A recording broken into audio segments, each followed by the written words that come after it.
আগুন এটি এমন এক জ্বলন্ত শিখা যা মানুষকে ও এই মানব জাতিকে কয়েক মুহূর্তের মধ্যে পুড়িয়ে মারতে পারে। তবে আগুন কখনো আমাদের শীতের হাত থেকে রক্ষা করে, আবার কখনো আমাদের আনন্দ দেয়।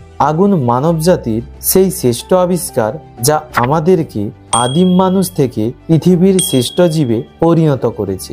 কিন্তু আজ থেকে প্রায় 2 মিলিয়ন বছর আগে এই আগুন শব্দটি সম্পর্কে কোনো ধারণাই ছিল না। তখন মানুষ ছিল অসহায় জন্তুর মতো। ছিল না পরার জন্য ভালো পোশাক, থাকার জন্য ভালো ঘর ও পর্যাপ্ত খাবারের জোগান। জঙ্গলের হিংস্র পশু ও প্রাকৃতিক দুর্যোগ ছিল মানুষের সবচেয়ে বড় শত্রু ও চিন্তার বিষয়। বর্তমানে আমরা যদি ভয় পাই, তখন আমরা বাড়ির মধ্যে লাইট অন করে ফেলি। আর যদি ঝড় বৃষ্টি বজ্রপাত হয়, তাহলে চুপ করে বাড়ির এক কোণে বসে থাকি। তাহলে ভেবে দেখুন আমাদের আদিপুরুষের জীবন কতটা অসম্ভব ছিল। তবে আগুন মানুষের জীবনে এনেছে বিপুল পরিবর্তন। আজকের এই ভিডিওতে আগুন কিভাবে সৃষ্টি হলো, কেনই বা আগুন মানব জাতির শ্রেষ্ঠ আবিষ্কারে পরিণত হলো, আগুন কিভাবে সৃষ্টি হলো।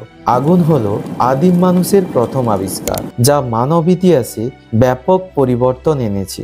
ধারণা করা হয় প্রায় 2 মিলিয়ন বছর আগে পৃথিবীতে বসবাসকারী হোমো ইরেক্টাস নামের মানব প্রজাতির পূর্বপুরুষেরা আগুন ব্যবহার করত।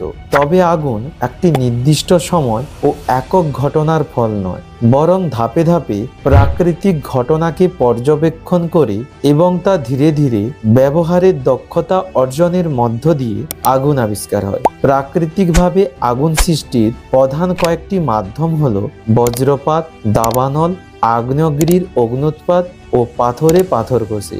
আর এই প্রাকৃতিক ঘটনাকে লক্ষ্য করতে করতে আগুন সম্পর্কে তাদের একটি ধারণা তৈরি হয়। যদিও প্রথমে আগুন মানুষের নিয়ন্ত্রণে ছিল না, পরে সময়ের সাথে সাথে তারা আগুনকে জ্বালাতে ও সংরক্ষণ করতে শিখে যায়। আর এইভাবেই আবিষ্কার হয় আগুন। প্রথম দিকে আগুনকে আলো ও উষ্ণতার উৎস হিসেবে ব্যবহার করা হলেও পরে আগুন মানুষের বিবর্তনের অন্যতম হাতিয়ার হয়ে ওঠে। আগুন মানব জাতির শ্রেষ্ঠ আবিষ্কার কেন? আদিম মানুষ জীবজন্তুর হঠাৎ আক্রমণে মারা যেত। তারা খেয়াল করে দেখলো আগুনকে বন্য জন্তুরা ভয় পায়, তাই রাতে গুহার মুখে তারা আগুন জ্বালিয়ে রাখত। তাছাড়া আগুনের ব্যবহার শিকার পর থেকে গুহার ভিতরে থাকার একটা অনুকূল পরিবেশ সৃষ্টি হয়, যা ঝড়, বৃষ্টি ও বিভিন্ন প্রাকৃতিক দুর্যোগের হাত থেকে রক্ষা করত। আগুন মানুষের খাবারের অভ্যাসেও বদল আনে। আগে তারা কাঁচা মাংস খেত, যা অনেক শক্ত হতো। এই কারণে দাঁত দিয়ে কেটে ও চিবিয়ে খেতে খুব কষ্ট হয়। কিন্তু আগুনে পুড়িয়ে ঝলসানো নরম মাংস খেতে দাঁতের ও চোয়ালের জোর কম লাগতো। আর এইভাবে খাওয়ার ফলে চোয়াল মজবুত ও দাঁত অনেক ছোট হলো। আদিম মানুষ আগে শীতের মধ্যে অনেক কষ্ট পেত। পরে আগুনের ব্যবহার শুরু হলে আগুন জেলে প্রচণ্ড শীতের হাত থেকে নিজেকে রক্ষা করতে শিখেছিল।